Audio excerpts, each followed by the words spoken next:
6 বছর আগে সড়ক দুর্ঘটনায় বাম পা ভেঙে যায় 55 বছর বয়সী মোমেন খানের। টানা 6 মাসের চিকিৎসায় পুরোপুরি সুস্থ হয়ে ফিরে পান স্বাভাবিক জীবন।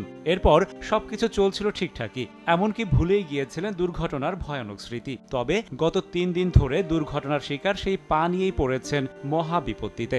এখন আপনার এটা পাকছিল, পুষ বাড়িছে, তারপরে আপনার হাড়ের একটু ইনফেকশন আছে আর কি। হাঁটতে পারি মোটামুটি, কিন্তু এই অবস্থা আর কি আছে। পুরোপুরি সুস্থ হয়ে যাওয়া বাম পায়ের ভাঙা অংশে দেখা দিয়েছে দগদগে ক্ষত, এমনকি ভেতর থেকে অনবরত বের হচ্ছে পুঁজ। 22 বছর ধরে ডায়াবেটিসে ভোগা 58 বছর বয়সী হারুনুর রশিদের গল্পটা ভিন্ন। মোমেন খানের মতো বড় কোনো দুর্ঘটনার শিকার না হলেও একজোড়া নতুন জুতার কারণে পায়ের আঙুল কেটে ফেলার উপক্রম হবে দুঃস্বপ্নেও ভাবেননি তিনি। যদিও এ যাত্রায় শেষ রক্ষা হয়েছে তার। গত ফেব্রুয়ারি মাসে নতুন জুতা পরছি আর জুতার থেকে ঠোসা উঠছিল। এটা ইনফেকশন হয়েছে, লোকালি চেষ্টা করছি ইয়ে করার জন্য, কিন্তু কন্ট্রোল হয় নাই। তারা পরামর্শ দিয়েছেন আঙ্গুল কেটে ফেলার জন্য, তারপরে এখানে আসছি।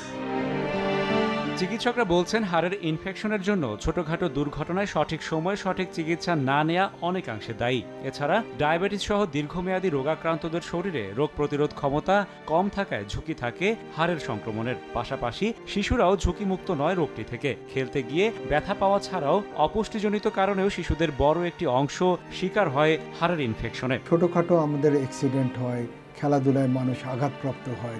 এটার যে প্রাথমিক চিকিৎসা অনেক সময় আমরা এটাকে ইগনোর করি, আমরা সেভাবে গুরুত্বভাবে আমরা দেখি না, এবং ফলে সেটা থেকে যায় এবং পরবর্তীতে সেখানে রোগ জীবাণু গিয়ে ওটাকে একটা হাড়ের ইনফেকশন করে। ডায়াবেটিক পেশেন্টের ক্ষেত্রে বেসিক্যালি তাদের যেহেতু নিউরোপ্যাথি থাকে, সেন্স থাকে না, যে কারণে সে ব্যথাও অনুভব করে না। কোনো আঘাত পেলে, ক্ষত হলে সে যে ব্যথা হবে ডাক্তারের কাছে যাবে, সে কিন্তু যায় না।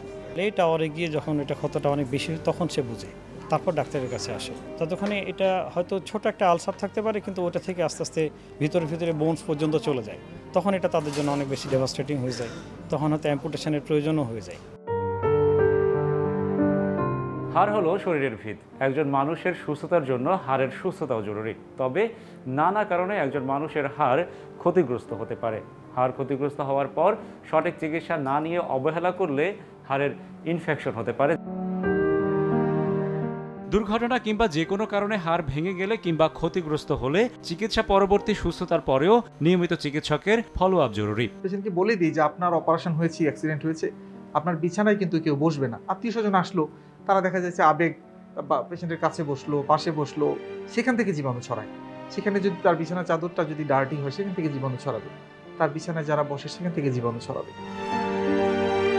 হাড় মানুষের শরীরের সমস্ত ভার বহন করে, মানুষকে সোজা হয়ে দাঁড়াতে, হাঁটতে এবং চলতে সাহায্য করে। সুস্থ ও টেকসই হাড় পেতে শৈশব থেকে উচ্চ ক্যালসিয়ামযুক্ত খাবার খাওয়ার পাশাপাশি হাড় সবল রাখতে প্রয়োজন পর্যাপ্ত ভিটামিন ডি। সুপ্রিয় দর্শক, স্বাগত জানাচ্ছি সময়ের স্বাস্থ্য বিষয়ক অনুষ্ঠান বুদ্ধিবাড়িতে। সঙ্গে আছি আমি রাশেদ বাপ্পি। অনুষ্ঠানের শুরুতেই প্রচারিত প্রতিবেদনটি দেখে আপনারা এতক্ষণে নিশ্চয়ই বুঝতে পেরেছেন আজকে আমরা কী নিয়ে আলোচনা করতে যাচ্ছি।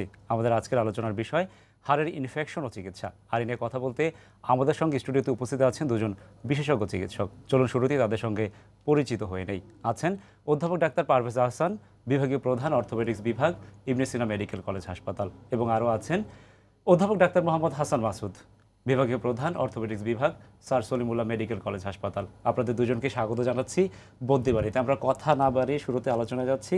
অধ্যাপক ডাক্তার পারভেজ আহসান, আপনার কাছে জানতে চাই, হাড়ের সমস্যা কোন পর্যায়ে পৌঁছালে আমরা তাকে হাড়ের ইনফেকশন বলবো? ধন্যবাদ। আমাদের হাড়ের ভিতরে যদি রোগ জীবাণু প্রথমে রক্তে থাকে, সেটাই আস্তে আস্তে হাড়ের ভিতরে প্রবেশ করে এবং সেখানে ওই রোগ জীবাণুটা বাসা বেঁধে প্রসারিত করে তার জীবাণু, এবং সেটা আস্তে আস্তে পুঁজ হয় এবং এই পর্যায়ে আমরা বলবো যে হাড়ের ইনফেকশন। আচ্ছা, সেক্ষেত্রে কি কি উপায়ে হাড়ের ইনফেকশন হতে পারে? যদি কারো বাচ্চা বয়সে কারো যদি টনসিলাইটিস থাকে বা নাকে কোনো ইনফেকশন থাকে, সেই রোগ জীবাণুটা রক্তের ভিতরে গিয়ে হাড়ে পৌঁছায়। এই রোগ জীবাণুটাই আস্তে আস্তে জীবাণু বংশ বৃদ্ধি করে এবং একটা জায়গায় সে ওই হাড়ের জায়গাটাকে নষ্ট করে দেয়, এবং এটাই হচ্ছে প্রক্রিয়া যে হাড়ের ইনফেকশন। স্যার আপনার কাছে একটু জানবো যে জি। এই হাড়ের ইনফেকশন হলে লক্ষণগুলো কি কি দেখা দেয় শুরুর দিকে? জি, আসলে হাড়ের ইনফেকশন এটা দুই ধরনের বলি আমরা মূলত। সেটা হচ্ছে যে একটা অ্যাকিউট অস্টিওমাইলাইটিস আর একটা হচ্ছে ক্রনিক অস্টিওমাইলাইটিস। যদি বাংলায় এটা করা যায় যে হাড়ের ইনফেকশন একটা হলো যে তাৎক্ষণিক একটা প্রতিক্রিয়া থাকে, আর একটা হলো অনেক দিন পরে সেটা আস্তে আস্তে হাড়ের ইনফেকশন হতে হতে তখন যে ধরনের উপসর্গগুলি হয়, এই দুইটার মধ্যে একটু ভিন্নতা আছে। যে অ্যাকিউট অস্টিওমাইলাইটিস যেটা, সেটাতে দেখা যায় যে সাধারণত এটা বাচ্চাদেরই বেশি হয়, এবং এই বাচ্চা তার মা নিয়ে আসে বা বাবা নিয়ে আসে যে তার একটা হাড়ের একটা জায়গায় দেখায় যে মানে বেশি ব্যথা, এবং সেটা সাধারণত মেটাফাইসিসের রিজিয়নেই বেশি হয়। এবং এই যে ব্যথাটাই শুধু থাকে না, তার সাথে থাকে জ্বর, তো প্রচণ্ড ব্যথা থাকে। তারপরে বাচ্চা কিছু খেতে চায় না, তারপরে এই খেতে না চাওয়ার কারণেই তার পানি শূন্যতাও দেখা দেয়, এবং বাচ্চাটা সবসময় অস্থির কান্নাকাটি করতে থাকে, এবং ওই জায়গাটা যে হাড়ের যে জায়গায় ইনফেকশন সে জায়গাটাও কিছুটা ফুলে যায়। এবং এটাই হলো অ্যাকিউট অস্টিওমাইলাইটিস। কিন্তু ক্রনিক অস্টিওমাইলাইটিসের ক্ষেত্রে কিন্তু একটু ভিন্ন। সেটা হচ্ছে অনেক দিন থেকে হতে হতে ইনফেকশনটা হতে ওখানে দেখা যায় যে পুঁজ তৈরি হয়। পুঁজটা একসময় ধর কি হাড় থেকে বেরিয়ে আসে, তারপর ওটা মাংসের মধ্যে যায়, তারপরে চামড়া থেকেও বেরিয়ে আসে একটা সাইনাস বা পুঁজ আমরা বাইরে দেখতে পারি। আচ্ছা। এরা এই ধরনের ইয়েগুলি দেখা যায়। আচ্ছা স্যার, যেহেতু বাচ্চাদের কথা বললো, একটু জানতে চাই বাচ্চারা কেন এই ইনফেকশনের মধ্যে পড়ে? কি কোনো আঘাতজনিত কারণে, নাকি স্বাভাবিকভাবেও হঠাৎ করেও হতে পারে? হ্যাঁ, এখানে একটা কথা বলে রাখা দরকার। বাচ্চাদের অনেক সময় ইমিউনিটি কম থাকে, বা তার যে অপুষ্টি, হ্যাঁ পুষ্টি বা তার যে রোগ প্রতিরোধ ক্ষমতা, রোগ প্রতিরোধ ক্ষমতাটা এটা কম থাকে। তখন তার যদি টনসিলে ইনফেকশন থাকে, বা নাকে ইনফেকশন থাকে, বা বুকে ইনফেকশন থাকে, এটা রক্তে গিয়ে ছড়াতে পারে। এক। 2 নম্বর হচ্ছে বাচ্চারা অনেক দৌড়াদৌড়ি করে, লাফালাফি করে, এবং দেখা যায় যে হাঁটুর জায়গা বা কুনির কোনো একটা জায়গা, এই সমস্ত জায়গায় সে আঘাতপ্রাপ্ত হয়, এবং ওখানে কিছু রক্ত জমে যায়।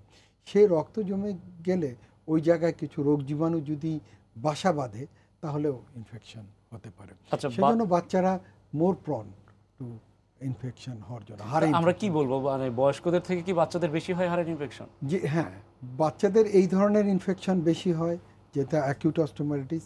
আর বয়স্কদের যেটা হয়, যাদের ইমিউনিটি কম, ডায়াবেটিস বা অন্যান্য, তাদের হয়, তাদের যদি ফ্র্যাকচার হয়, ফ্র্যাকচার যদি ওপেন ফ্র্যাকচার হয়, সেখান থেকে হতে পারে।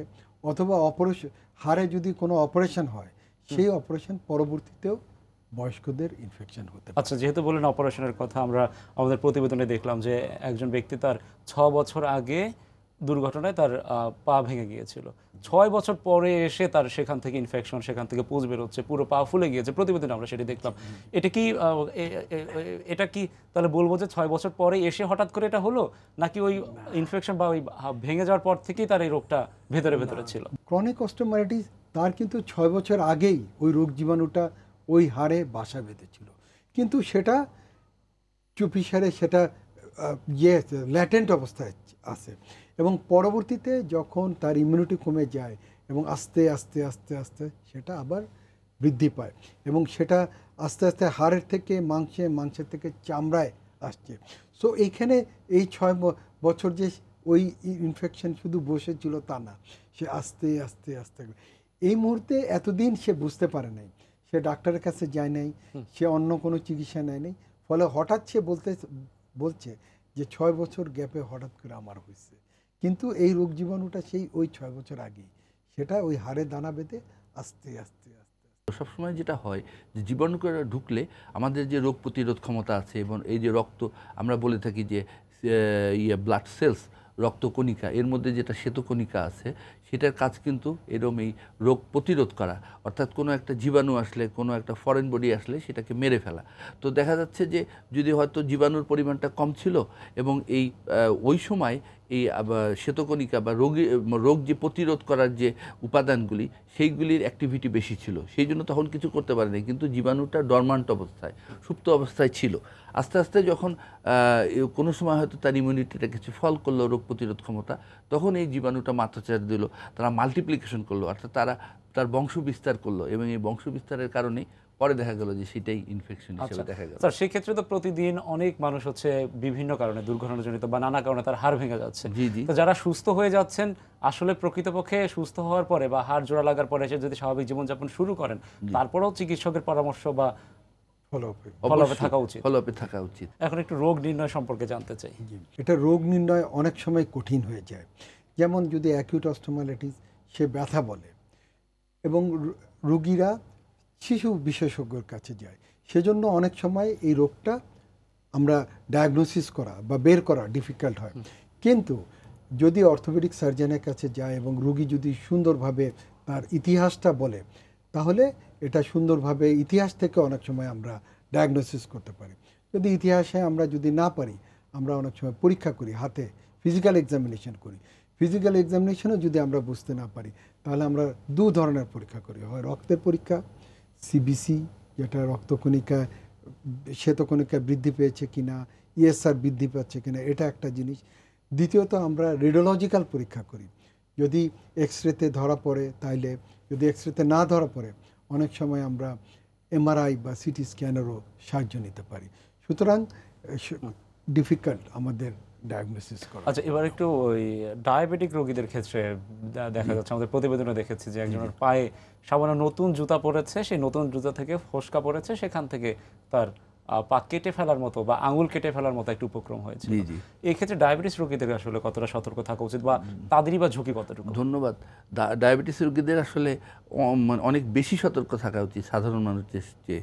কারণ হচ্ছে যে তার যে ডায়াবেটিস, এর কারণে 1 নম্বর হচ্ছে যে তার কিন্তু রোগ প্রতিরোধ ক্ষমতা কমে গেছে, 1 নম্বর। 2 নম্বর হচ্ছে যে এই যে ডায়াবেটিসের কারণে ব্লাড সুগার যে জিনিসটা, ব্লাড সুগার কিন্তু বা রক্তের যে শর্করা, সেটা কিন্তু রক্তে বেশি থাকে এবং টিস্যুগুলিতেও এই রক্ত শর্করা বেশি থাকে।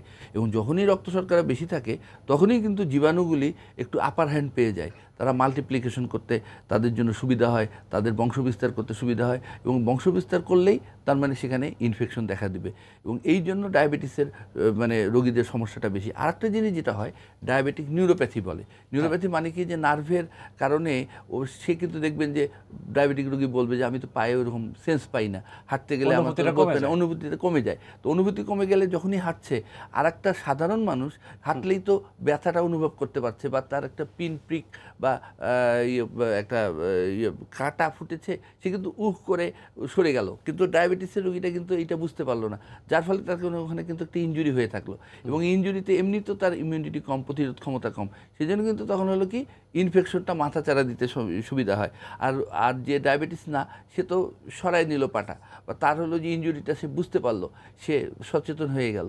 তো এই জন্যও কিন্তু ডায়াবেটিক রোগীদের ইনফেকশনের চান্স বেশি, এবং সেই জন্য তাদেরকে কিন্তু সব সময় সতর্ক হতে হবে। এবং একটা চামড়া সামান্য ছিলে গেল, সেই ক্ষেত্রেও তাকে অনেক সতর্ক হতে হবে, যেটা সাধারণ মানুষের অত চিন্তাই করে না, যে এটা কি 5-7 দিন পরে শুকিয়ে যাবে, এমনিতেই ঠিক হয়ে যাবে। আচ্ছা, ডায়াবেটিক রোগীদের ক্ষেত্রে আরেকটা বিষয় দেখা যায় যে এই যে যেটা বললাম যে অঙ্গহানি, পায়ের আঙুল কেটে ফেলা, পা কেটে ফেলা, তো সেক্ষেত্রে কোন পর্যায়ে গেলে সেটা হয়, সেখান থেকে পরিত্রাণের বা উপায় কি, বা এমনও হয় কি না যে অঙ্গহানি না করলেও চলতো, দেখা গেল চিকিৎসকরা অতি ভয় পেয়ে গিয়ে বা রোগীরা? না, ডায়াবেটিসের আরেকটা সমস্যা যেটা আমরা বলে থাকি, সেটা হলো রক্ত চলাচল কমে যায়। এবং দেখা যায় যে প্রান্তিক রক্ত চলাচল, যে হাতের শেষ ভাগ বা পায়ের শেষ ভাগে দেখা যায় যে ওখানে আস্তে আস্তে ইস্কেমিয়া হয়ে ওখানে রক্ত চলাচল বন্ধ হয়ে যায়, এবং সারাউন্ডিং যে টিস্যু, আশেপাশের যে মাংস বা টিস্যু, এগুলা মরে যায়। তো আমরা যেটা দেখি, যদি ডায়াবেটিস হয়, তাহলে দেখা যায় যে পুরো পায়ের রক্ত চলাচলই কমে যায়। প্রথমে প্রান্তিক, তারপর আস্তে আস্তে আস্তে আস্তে উপরে উঠতে থাকে। সেজন্য আমরা অনেক সময় ডুপ্লেক্স স্টাডি করি, এবং দেখা যায় যে রক্ত চলাচল যদি বন্ধ হয়ে যায়, তখন সেই ওর পরবর্তী যে অংশটা, সেখানে সেটা মরে যায়, এবং মরে গেলে অঙ্গ কেটে ফেলা ছাড়া কোনো উপায় থাকে না। কিন্তু আমাদের অনেক সময় এ ব্যাপারে রোগীরা ভুল বুঝাবুঝি করে। তারা মনে করে যে আমার আঙ্গুলের মাথায় একটু সামান্য কালো হয়েছে, তাতে সে পা কাটার কথা কেন বলছে। আসলে ডুপ্লেক্স স্টাডিতে বলছে যে তার হাঁটুর নিচে থেকে রক্ত চলাচল বন্ধ, তো ওখান থেকে শুরু হচ্ছে, কিন্তু আস্তে আস্তে হাঁটুর নিচে থেকে তার অঙ্গটা কেটে ফেলতে হয়। এক্ষেত্রে বলা রাখা প্রয়োজন যে তারা ডুপ্লেক্স স্টাডি কনফার্ম করার পরেই কিন্তু অঙ্গটা কেটে ফেলে, তার আগে কিন্তু কেটে না। আর বারবার একটি অংশ কেটে আবার কিছুদিন পর আরেকটু অংশ কেটে, এতে আরও রোগীরা সাফার করে, এবং তারা মনে করে ডাক্তাররা এটা অন্যায়ভাবে তার পা কাটছে। আচ্ছা স্যার, একটু জানবো যে এই হাড়ে ইনফেকশন হলে চিকিৎসার আসলে পদ্ধতিগুলো কি কি? আসলে হাড়ের ইনফেকশনগুলো প্রথম কথা হলো কি যে আমাদেরকে সচেতন হতে হবে।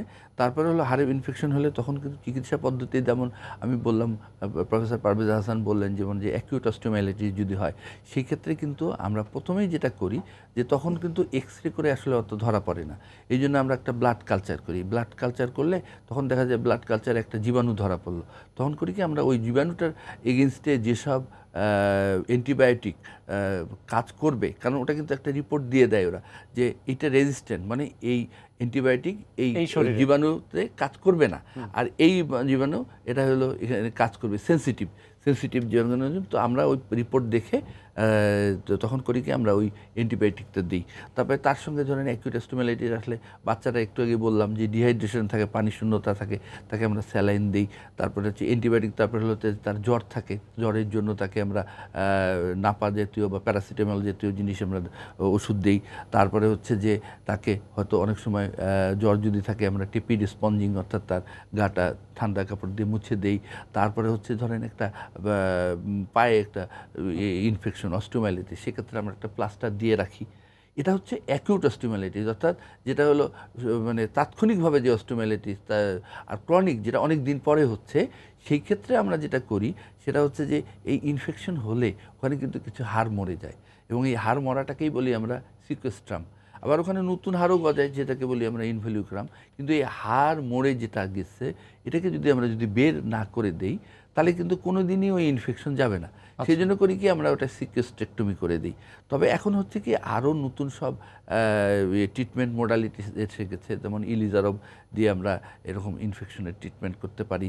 তারপরে আরও মানে ভাস্কুলার পদ্ধতি আছে, পেপিনিউ টেকনিক আছে, এগুলি অনেক টেকনিক। কিন্তু অ্যান্টিবায়োটিকটা রাখতে হবে। আর আরেকটা কথা মনে রাখতে হবে, যেখানেই পুজ থাকবে, পুজের মধ্যে অ্যান্টিবায়োটিক কাজ করে না, সুতরাং পুজটাকে বের করেই দিতে হবে। অপারেশন করে আমরা পুজগুলি বের করে দিলে তাহলে ইনফেকশনে ওটা মানে অ্যান্টিবায়োটিকটা কাজ করতে পারে। স্যার, অপারেশনের পরে হাড়ে আসলে আপনারা কি কি করেন সাধারণ মানুষের উপযোগী করে যদি একটু বলতেন, যে হাড় কি একটু একটু করে কেটে নিয়ে আসা বা?